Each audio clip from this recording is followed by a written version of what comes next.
Okay, Murray, we got to talk about it because we've talked about it for weeks, and oh my god, we've been playing it. We played it together for a while, and we played it separately for a little bit. Diablo 4 is out in the wild, and we've got our hands on it.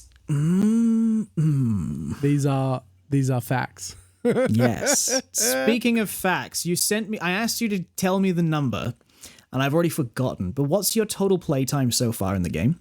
Is it 9 hours? 8 hours, 45 minutes or something like that. All right. I'm on 19 hours and 57 minutes, it turns out, that I checked today. Nice. So we've got this is really good. We've got 2 levels of understanding and experience with the game. Let's talk about how we're finding it for the various stages of the game that we're up to. So obviously, I know and you know, but the listeners don't know that we started a playthrough together, the best playthrough ever, where we're both sorcerers, you are all fire, and I'm all ice, and it has been a blast to play. It's been so good. It really has. It got frosty for a while, but like, it's pretty good having 2 glass cannons. Yeah. There are definitely moments we have to run, like we can't physically fight it, but I've also got now a level 32 barbarian with 5 legendary gear pieces, and that is ridiculous. Man, the barbarian, you've heard me. You have been in a party chat with me while I've been playing as a barbarian, screaming about how shit and broken the game is because it's impossible to beat certain world bosses with just yourself solo as a barbarian. On world tier 2, it was. That level that I couldn't get past, I reloaded on world tier 1 and just wiped the floor with it. So I think it really comes down to what tier you're playing on. But you've also been playing as a rogue, and you've just started to enjoy it. I have. Yeah. It's been pretty good. I'm going like a cutthroat rogue. So lots of like up close melee with like backflips and traps. So you like kind of melee someone and then you flip out the way whenever they go to attack you. I love it. And then the poison trap is also quite tasty. Yeah, that's one thing playing the barbarian that I'm missing from being the sorcerer. So as the frost sorcerer, because this is something we've mentioned in passing, is that the best thing about choosing an element and sticking to that is every time you level up to a new ability as the sorcerer, you don't have to choose anything. You go, which one is the fire one? Because I'm a fire girl. Yeah. There's one, great, that's the one I take. Simple. Rather than trying to juggle. And it got to the point with me as the frost, or the ice sorceress, is that my basic attack chills them. Certain amount of chill causes them to freeze. If they die while they're frozen, they explode in a chill area of effect that then spreads to everything else. If they then get chilled, they all freeze and they explode, and it keeps going. Like, the stacking of elements is so satisfying to me playing in that game. I miss the shit out of that playing as a barbarian. There's just nothing like that as far as I've had so far. And I might just done the wrong build. You know what I mean? There definitely is in Rogueland. Yeah? There definitely is in Rogueland. Because you said poison traps, yeah. Right, so the basic ability is like it heals you for every time you stab it, but then one of the upgrades says if you're on half health, which you always are when you're by yourself, then you have a chance to make an enemy vulnerable. And then the second ability is like a flurry of blows. And one of its upgrades is if you hit a vulnerable creature, it casts vulnerable on all the creatures around you. So you chain vulnerables and then you stab them and then you flurry of blows them. And then the other two don't really combine together too well. One like slows them down if you want to like escape. And then the poison just does damage over time. Stacks on stacks on stacks.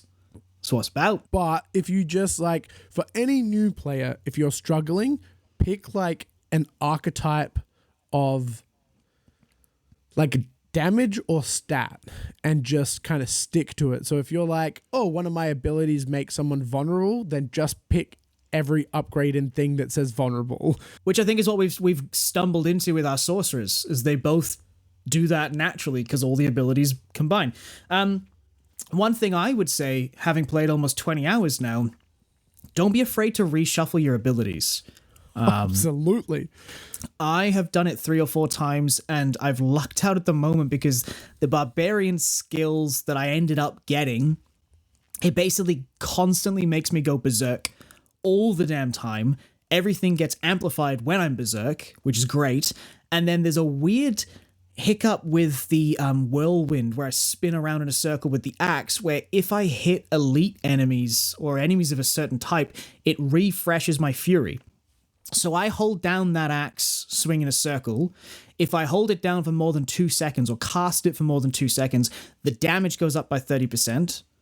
And as long as I hit a certain enemy type or a certain amount of enemies around me, it refreshes my fury. So there are some points where I'm just holding down the whirlwind and just mowing through like 60 things.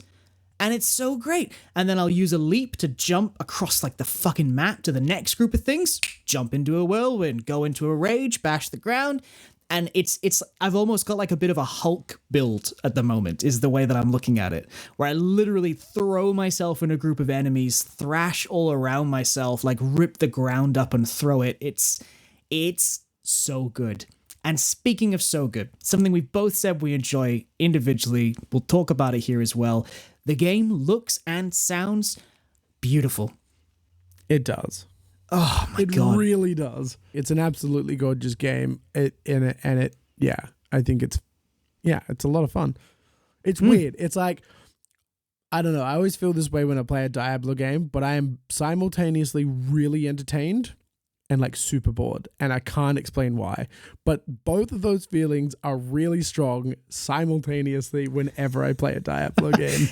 Now, I'm not going to lie, I have basically skipped 75% of the cutscenes and dialogue options that's popped up because I know when I play through it with you, you're going to want to watch it all. That's probably been the best improvement I've made. As soon as I started fast-forwarding through cutscenes and not giving a shit what the story is at all and just listening to a podcast or putting on some like banging metal music and just grinding through the game for 7-8 hours at a time, that's where I think the game really shines, is just mindless carnage. And it's always a challenge. I think the in-engine cutscenes can all die. They're the worst. Yes, but I think they the are. CGI cutscenes are incredible, and I'll watch them all day, every day. I did watch a few of them, and then I got to a point where I was like, fuck, I'm going to have to do this all over again with Murray, that bitch. All right, I'm just going to skip them all. So that when I watch them with you, I'm not like, oh, this takes like 6 minutes. I'm going to sit on my phone. I'll be like, oh, so that's why this guy wanted to kill me later on, because of this cutscene that I skipped. Okay. It's funny you should say that. The in-game engine for the cutscenes, yeah, it's garbage. Like, it's low. It's just boring, and it's exposition. Yeah, there's a lot of real highs, and the lows aren't too bad, other than the glitch that I keep having with the audio and the lag, which I've seen a lot of people have that issue online. A few people, I've seen clips of a guy, he got to level 100 on hardcore mode, and the game lagged out, like I've been saying to you, it's been lagging, and he died. And that's it. He lost his character because the game lagged. And all the enemies killed him and he couldn't move. And that was it. Dead. Level 100, hardcore mode, character gone forever. And it's like, for an always online game, you'd think that they could be a bit better with that sort of shit. Just saying. Oh, another thing that I've had come up, and I don't know whether you've seen it yet, is because it's always online, there's lots of players around. Remember that sorcerer thing we were doing to get your speciality? Yes. I do. The one that I messed up and didn't take the quest for, and it was agonizing. Yeah, that one. The barbarian one is at the very top left of the map. The very top left of the map. So I just ran there on foot just to get there and get that extra thing, which is really cool, by the way. I love the bonus of the barbarian. But on my way there was like dialogue happening of a character talking to someone, and it kept happening, and I wasn't sure if they were talking to me or not, because they mentioned barbarian something or other, and it was really bizarre. Like, I was killing lots of things, and then there's like, haha, way to go, now you need to go to this cave. And I was like, well, my objective's not changed. I don't know what the fuck this dialogue is, so I'm gonna keep going. Went and accepted the quest for the barbarian speciality, which sent me back to the place I'd just gone through, where I spoke to an NPC and listened to all that dialogue again. So somebody must have been just off screen from me doing that mission, and it was just playing it to everybody in the area, the audio and the story of that part. So I think that's something that might cause some issues if someone's doing a story mission. For sure. Yeah, so there's a couple of weird things like that I don't think they've really figured out, because it's weird, the multiplayer side of things with just random people running through it always throws me in this game.